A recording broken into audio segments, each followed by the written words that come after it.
Saudi Arabia इस वक्त हर तरफ से मुश्किलात में घिरता चला जा रहा है। एक तरफ इस पर अमेरिका का दबाव है कि वो इसराइल को तस्लीम करे, दूसरी तरफ उसकी इकॉनमी गिरती जा रही है। यहाँ तक कि इनके कॉमर्स मिनिस्टर ने भी बयान दिया है कि मईशत की सूरत हाल बड़ी नाजुक है और वो अपनी इकॉनमी को बेहतर बनाने के लिए तमाम ऑप्शंस पर गौर कर रहे हैं। इन तमाम मसाइल के साथ साथ मौजूदा सऊदी हुकूमत के मुकाबले में एक अपोजिशन जमात का भी ऐलान हो गया जो मोहम्मद बिन सलमान को किसी सूरत बर्दाश्त नहीं हो रहा, और साथ ही अक़वाम मुत्तहिदा की 75वीं सालगिरह के मौके पर होने वाली तकारीर के नतीजे में सऊदी ईरान तनाज़ा एक बार फिर ताज़ा हो गया। अब अमेरिकन मीडिया में आने वाली हालिया रिपोर्ट्स के मुताबिक मुत्तहिदा अरब इमारात और बहरीन ने इसराइल के साथ मुआहिदा दरअसल सऊदी अरेबिया के दबाव पे किया, और वाइट हाउस में मुआहिदों पर दस्तखत से कई महीने पहले ये मुआहिदे मोहम्मद बिन सलमान और जेरेड कुश्नर के दरमियान डिस्कस होते रहे, और बदले में आला जंगी हथियार, तैयारे, बहुत कुछ ऑफर किया जाता रहा। साथ ही इनकी बादशाहत की ज़मानत भी दी गई। इसलिए ये कहा जा रहा है कि ट्रंप अपने इंतखाब से पहले ये अहम कामयाबी ज़रूर हासिल कर लेंगे, और साथ ही सूडान और अमान भी इस साल के आखिर तक ज़रूर इस मुआहिदे में शामिल हो जाएंगे, क्योंकि मोहम्मद बिन सलमान फ़लस्तीन और लेबनान को ना ख़त्म होने वाला बोझ समझते हैं। और इसी साल के दौरान मोहम्मद बिन सलमान फ़लस्तीनी सदर महमूद अब्बास से भी मुलाकात कर चुके हैं, और इस मुलाकात में मोहम्मद बिन सलमान ने इनको बताया था कि फ़लस्तीन गाज़ा और सीना का एक हिस्सा हो सकता है।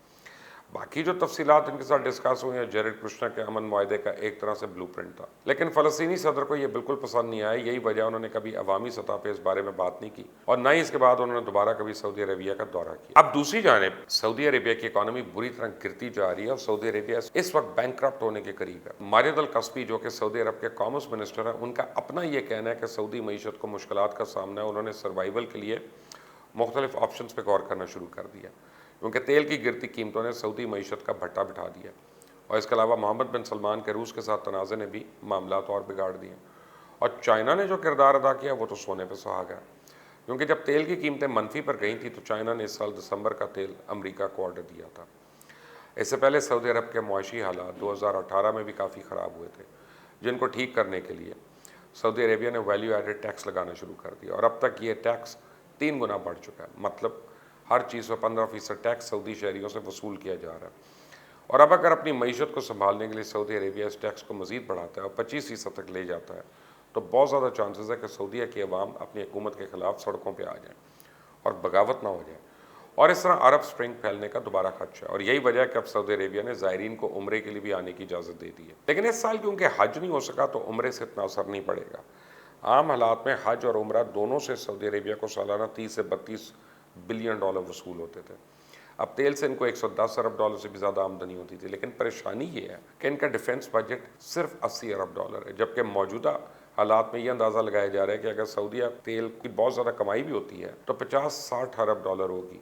उम्रा और हज वैसे ही बंद हैं। चंद रोज़ पहले सऊदी हुकूमत ने ऐलान तो किया था कि 25 ममालिक के साथ फ़्लाइट्स दोबारा शुरू करेंगे, लेकिन इनमें पाकिस्तान नहीं था। फिर बाद में उनको एहसास हुआ कि सबसे ज़्यादा ज़ायरीन तो पाकिस्तान की तरफ से उम्रे और हज के लिए आते हैं, इसलिए अब उन्होंने पाकिस्तान के साथ भी फ़्लाइट्स का आगाज़ कर दिया। लेकिन मसला ये है कि पूरी दुनिया में अब फिर कोरोना की दूसरी लहर शुरू हो चुकी है, जिसके बाद एक बार फिर दुनिया के ज़्यादातर ममालिक में दोबारा लॉकडाउन शुरू होने वाला है। उसके बाद सऊदी अरब के लिए और मुश्किल हो जाएगी। ऐसे सऊदी अरब के पास ऑप्शंस बहुत कम हैं जो वो बैंकक्रप्ट होने से बचने के लिए इस्तेमाल कर सकें और अपनी मईशत को संभाल दे सकें। अब ऐसा नहीं है कि सऊदी अरेबिया के पास पैसे नहीं है, इनके पास दौलत तो है, लेकिन वो रिज़र्व की हुई है, जिसका फ़ायदा ये होता है कि रियाल की कीमत डॉलर के मुकाबले में कंट्रोल रहती है और उस पर ज़्यादा ऊपर नहीं जाती। और अब अगर ये रिज़र्व से पैसा निकाल के मईशत को ठीक करने पर लगाते हैं तो इनकी इकॉनमी मज़ीद गिरेगी, करेंसी भी गिरेगी। और इस वक्त ये मुश्किल सिर्फ सऊदीया की नहीं बल्कि तेल पैदा करने वाले तमाम ममालिक की है, जिनकी इकॉनमी तेल पर चलती थी। सऊदी अरेबिया से पहले भी कुवैत बैंकरप्सी के करीब है। मूडीज़ ने तो अपनी ताज़ा तरीन रिपोर्टिंग की, जो रिपोर्ट पेश की उसके मुताबिक कुवैत को अपनी इकॉनमी बचाने के लिए 90 बिलियन डॉलर चाहिए होंगे। कुवैत ने कतर से दरख्वास्त की है कि वो इनकी मदद करें, लेकिन इससे मुश्किल ये है कि कतर इनकी मदद सिर्फ इस सूरत में करेगा जब वो भी कतर की पॉलिसी पे चलेंगे, और इस वक्त कुवैत को सऊदी अरेबिया और यूएई का साथ छोड़ना पड़ेगा।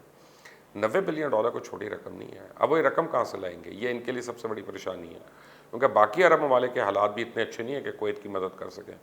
लेकिन इस वक्त मोहम्मद बिन सलमान के लिए जो सबसे बड़ी परेशानी है वो ये है कि सऊदी अरेबिया के जलावतन रहनुमाओं और हुकूमत के नाकदीन ने मुल्क में सियासी इस्लाहात पर जोर देने के लिए अपोजिशन जमात बनाने का ऐलान किया। अब सऊदी अरेबिया से ताल्लुक़ रखने वाले ऐसे बेशतर रहनुमा अमेरिका, बरतानिया, कनाडा और दीगर ममालिक में मुकीम है, और अपोजिशन के इस इत्तेहाद की क़यादत लंदन में रहने वाले इंसानी हकूक़ के सरगर्म कारकुन یحییٰ اسیری کر رہے ہیں۔ ان کا کہنا ہے کہ ان کی سیاسی جماعت کا مقصد سعودی عربیہ میں شاہی سلطنت کی جگہ ایک جمہوری طرز کی حکومت کا قیام ہے۔ موجودہ حکومت بڑی تعداد میں سیاسی رہنماؤں کی گرفتاریوں قتل کر کے مسلسل ظلم و تشدد کے راہ پہ عمل پہ رہا ہے۔ ایسے نازک وقت میں اپوزیشن پارٹی کا قیام ضروری ہو گیا تاکہ ملک کو بچایا جا سکے، اور اس نئی جماعت کا نام نیشنل اسمبلی پارٹی رکھا گیا۔ اپوزیشن جماعت کے قیام اور اس کی جانب سے ہونے والے بیانات پہ سعودی عرب کی طرف سے ابھی تک کوئی رد عمل نہیں آیا۔ البتہ ماضی میں سعودی عربیہ اس بات کی تردید کرتا رہا کہ اس کی انتظامیہ ناقدین اور مخالفین کی آواز دبانے کے لیے ظلم، جبر اور تشدد کا راستہ نہیں اپناتی۔ ایک طرف تو یہ سیاسی اختلافات پریشانی کا باعث ہیں، دوسری جانب شاہ سلمان کے اقوام متحدہ کی جنرل اسمبلی سے خطاب نے ایک نیا محاذ کھول دیا۔ شاہ سلمان نے ایران کے خلاف سخت موقف اپناتے ہوئے کہا کہ سعودی عربیہ ایران کے سامنے جھکنے والا نہیں، کیونکہ ایران اپنے دہشت گردانہ نیٹ ورک کا استعمال کرتا ہے۔ حسب معمول انہوں نے یہ بات دہرائی کہ سعودی عرب پہ مسلمانوں کے لیے مقدس شہر مکے کی حفاظت کی خاص ذمہ داری، اور دوسری جانب ایران نے ان تمام الزامات کو مسترد کرتے کہا کہ سعودی عربیہ میں خطے میں تکفیری دہشت گرد گروہوں کو مالی امداد پہنچاتا رہا ہے اور دہشت گردی کی اصل جڑ سعودی عربیہ۔